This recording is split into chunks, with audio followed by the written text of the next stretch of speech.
Hi there, good morning, good afternoon, good evening, wherever you are joining from today, and welcome to Live with Leila. My name is Leila Singh, and I am a leadership, career, and personal brand coach. And my mission is to impact 100,000 people's career trajectory beyond what they thought possible. Why? Because I am passionate about helping you to create your brand, your personal brand, and to realize what is truly possible for you when it comes to your career and your life. How do I do this? Through helping you to harness your leadership potential. I coach high achieving, ambitious, and driven mid to senior level professionals working in the technology industry who are looking to get promoted to achieve peak performance and a standout personal brand, all by showing up as the best version of yourself, what I call life leadership. So, welcome each and every one of you who is joining me live today or on replay. So that I know you can hear me and see me okay, do say hello in the comments. Let me know where you were joining from today, which city you are in, which country you are in. And of course, as we head into the topic of today, please let me know any questions that you have as we go through this. Also, if you're watching on replay, please again, hashtag replay in the comments. Let me know where you're watching from. And of course, let me know what questions you have, and I will come back and answer them as soon as I can. Okay, so let's kick off. Shah, hi there. How are you doing? Thank you for joining. Okay, so what's today's topic? Today's topic is all about delivering engaging and compelling presentations. Who's heard of death by PowerPoint? In fact, who's experienced death by PowerPoint? We've all been there at some point. And the challenge with this is not only the fact that we switch off, it becomes boring, we lose the focus and start scrolling on our phones or checking our emails. It's not just about that, it's a fact that the message is not getting through. The person who's delivering death by PowerPoint is perhaps reading off a slide. The slide is overkill with loads of detail in it, or the speaker is just simply not engaging the audience. It's not a compelling message, which means that it gets lost. People switch off, they don't pay attention, the message simply gets lost.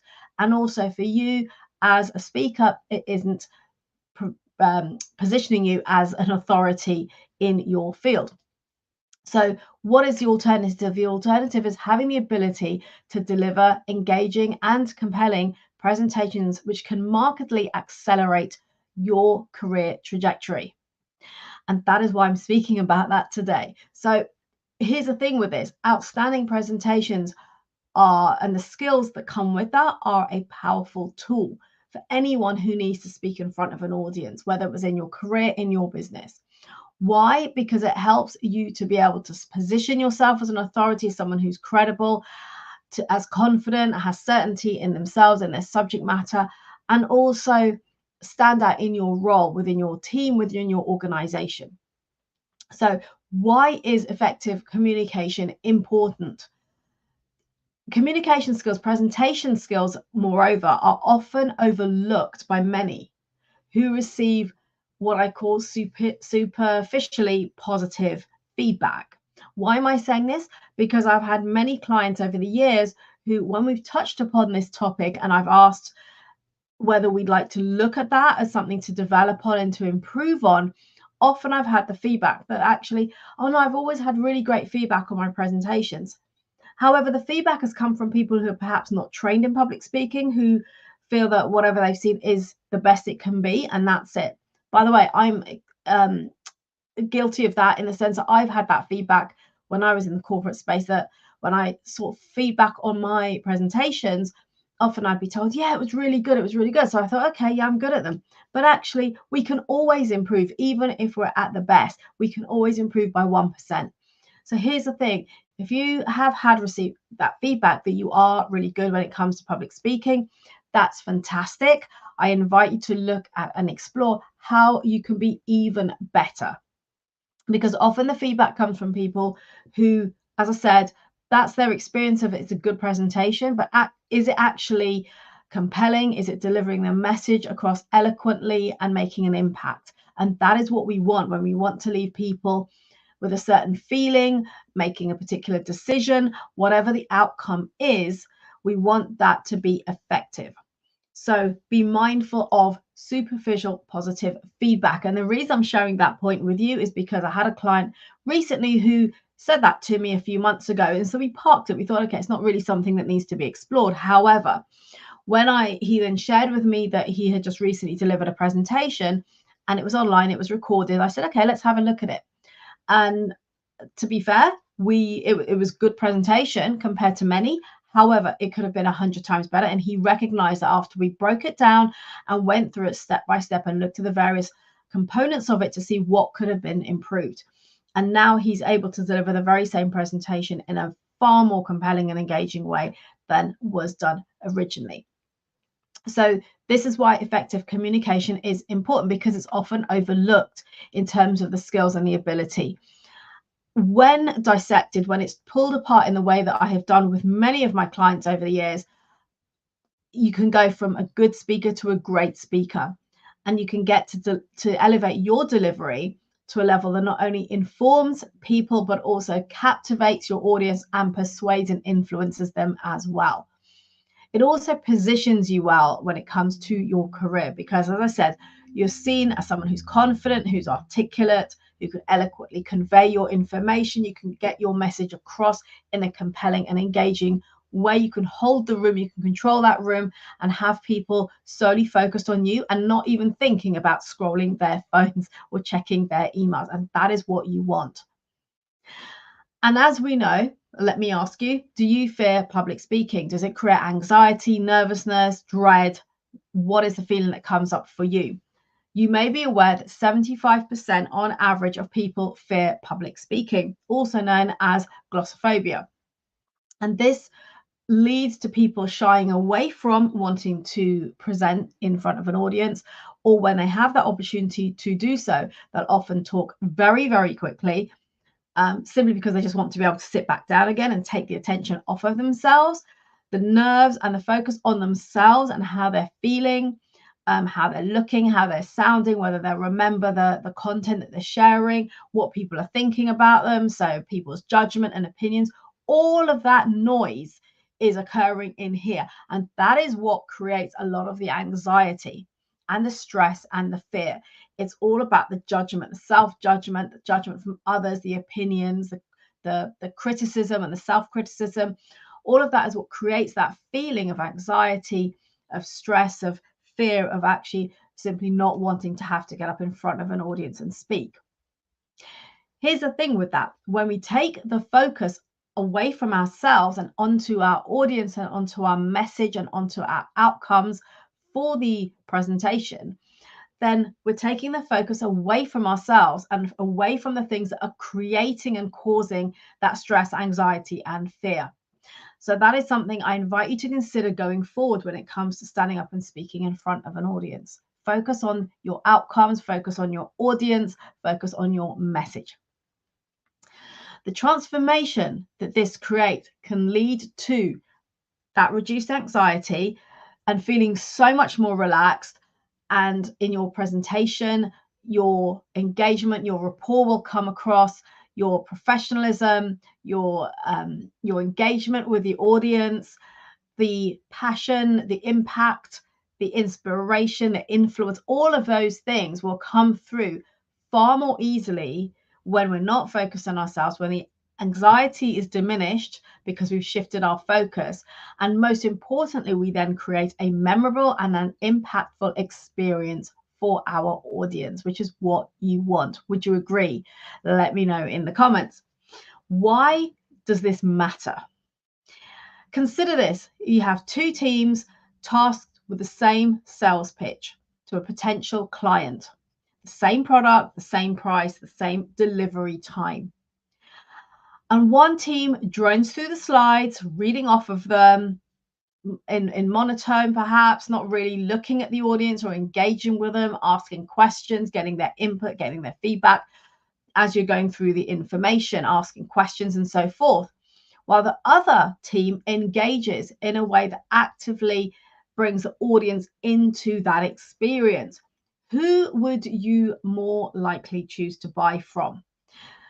And the answer to this often underscores the critical role that your presentation style plays in your professional success. And obviously I'm talking there about sales teams, but even if you are delivering an internal presentation, you are still effectively selling yourself within your team, within the organization, and from a career point of view. Remember, it's all about perception. And if people's perceived view of you when you stand up to deliver information or a message about something within the workplace, you want to be seen as having that confidence and certainty in your subject and the ability to communicate effectively. So what I want to share with you today is some strategies that you can take away immediately from this and integrate them, is the word I'm looking for, integrate them into the way that you are delivering engaging and compelling presentations. And if you're doing a great job already, absolutely well done to you. Fantastic, because public speaking is an art, as I've learned over the years, and we can always improve even by 1%. So look at the ways that you can take what I'm going to share now and hone your presentation skills and the way that you deliver to an audience when it comes to your career. So the first one is engaging through questions. Does that make sense to you? When you ask rhetorical questions, it gets people's brains thinking. Begin with a rhetorical question at the start to pique interest and keep the audience engaged throughout the presentation. Again, checking in occasionally. Does this make sense? Would you agree? Asking questions related to the topic or asking questions about what you're now going to share. So, for example, why is this important for you to understand? Here's why. And then you go through your explanation of that. Why do we have these 4 pillars within the workplace? Here's the reason why. Number 1, number 2, number 3, number 4. Think about some rhetorical questions that you can bring into play within your already crafted content. You don't need to rewrite your presentation. Just think about how you can adapt the content you have to make the delivery of it more compelling. So that's number 1, engage through questions, both rhetorical and also eliciting a response. Keep the responses simple. Always look to ask questions which you know people will likely agree with. So you want people to be agreeing with you, because the minute they don't, they'll zone out, they'll switch off, and they'll scroll. So think about the kind of questions you can ask where perhaps you're making a generic statement that most people will agree with, and that's the kind of thing that you can say, would you agree with this, as you share it. Second point is clarity and deliberation. So speaking slowly and deliberately to ensure that your message is clear and resonates well with your audience. As I said, oftentimes people rush to speak to deliver the presentation. Why? Because they are nervous, they're anxious, they just want to get it over with and maybe sit back down if they're standing up in front of people. And this is often why that we do this. And the challenge with this is then that people can't keep up with what you're sharing, particularly if it's new information or something they're not familiar with. And then you lose them. So they'll switch off and get distracted. Also, it means you're not getting your message across effectively and you're not making the impact that you want to, whether it's a sales pitch, whether it's positioning your team or the work that you're doing or a project that you've completed. You want to be able to get that message across. And that means slowing down and speaking with clarity and deliberately with intention as you go through that information and that message. By the way, you might wonder, because many of these lives that I do tend to speak quite quickly, and that is typically because of the limited time that I have to share this information with you. Of course, as I'm sure you're familiar with, you can actually slow it down when you watch this, particularly on replay, because you have the speed that can slow down or speed up, depending on what works for you. So the third point is having that friendly demeanor. So maintaining that smile and making your presentation more approachable and more personable. So oftentimes when we are speaking with all the information in our head that we're trying to regurgitate, we're in our head. And sometimes as a trained speaker, we can notice that because someone is just trying to remember what they were going to say and what was planned out for them, which means that they're not fully present. And a trained speaker can pick that up from a speaker who is doing that they're not really present in the room and engaged with the audience. What does that mean? It means that the audience have a different experience, a not so great experience of the session, of the speaker, of the overall presentation. So you want to be able to be fully present. Remember to smile. Sometimes it's hard because you're being serious, you're concentrating, it's a serious topic. Smile in terms of engaging with your audience. Next is effective eye contact. Use peripheral vision rather than direct eye contact to make your gaze feel more natural and inclusive to your audience. What do I mean by peripheral vision? It's a little bit like when you're looking, let's say I'm looking right now at my camera, but I'm also aware of what's around me in this room. And similarly, if I was now looking completely focused at the camera, which is what I tend to do when I'm speaking to camera, I'm not aware of what's around me. So if you think about driving, for example, if you're a driver, when you're driving, typically you are in peripheral vision because you have an awareness of what is around you, what's either side of you, and what's in the distance. And also with mirrors, of course, you also know what's behind you. So peripheral vision is not being completely focused just on that road immediately in front of you and not seeing beyond that. You've got that wider vision of what's happening. And that is what you want to be doing with the audience. So it looks as though you're looking directly at one person, but actually you're not really seeing them. You're actually seeing the people in that area that you're looking towards, but actually that person at one point will feel that you're looking at them, which has them feeling included in the conversation. So again, peripheral versus direct eye contact will help with creating the more natural feel to the way that you're looking at people as you're speaking rather than staring them out. Think about dynamic delivery. So the way that you're delivering your content. One of the more important things here that people often overlook is your voice modulation. In other words, having a varied tonality, and also your pace, the speed of your pace in which you're delivering your information, your content, because you want to maintain interest as well as emphasize key points. So keep your delivery dynamic in terms of the modulation of your voice, the way that you're speaking. So avoid monotone. If you're not sure, ask for feedback from someone who you trust, who will be honest with you and give you that feedback that will help you to improve. So the constructive criticism. So varying your tone is really important. Another thing that I always mention to people that's so impactful is ensuring that as you end sentences, that your modulation goes downwards, your tonality goes down and not up.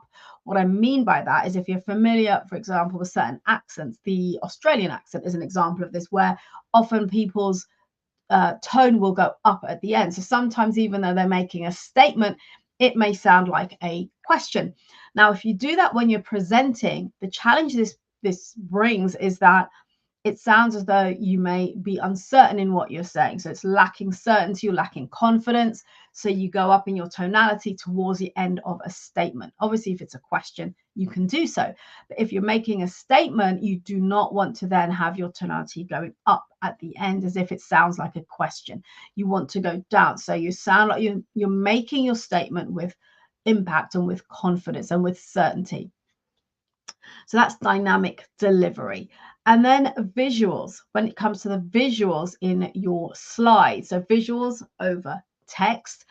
Keep your slides interesting, impactful, and opt for the visually engaging slides. So with diagrams, with images and so forth, a little bit of text, but you want to keep the text down to a minimum.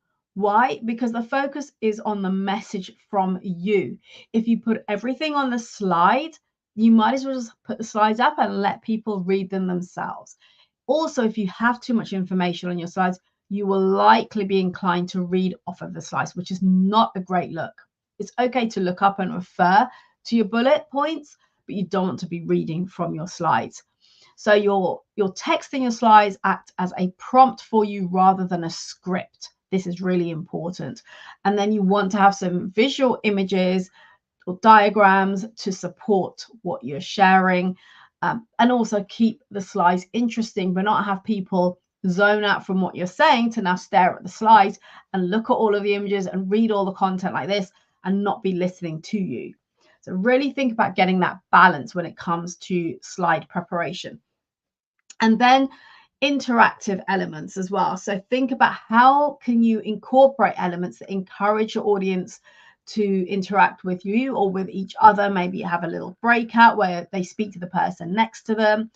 Obviously, the Q&A is an opportunity to create interaction. But all of these small things can create a memorable experience. And with the interactive side, it depends on the context of the presentation that you are delivering. But think about ones where you've had a memorable, impactful experience in a positive way, and think about what was different for those presentations that's created that feeling and that experience for you, and look at how you can bring that into your presentations. So I hope this makes sense. Let me know if you have any questions so far. Pop them in the comments and I will answer them either live here, or if you're watching on replay, I will come back and respond to them as soon as I see them pop up in my notifications. So what are the key takeaways from this session today? Well, first of all, effective communication is more than just speaking. It's about engaging with your audience and making a lasting impact.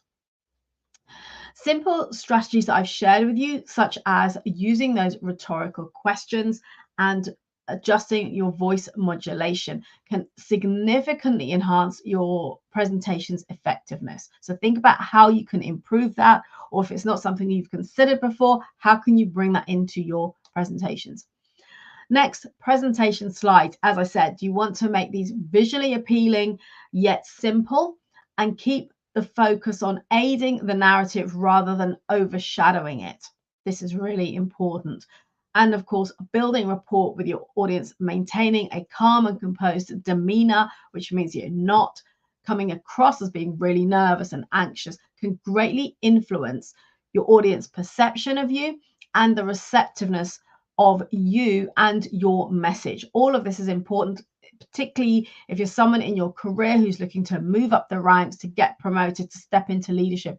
You want to be coming across really well when it comes to your presentations, because those are your audience that are seeing you. These are people who are probably influential in your career.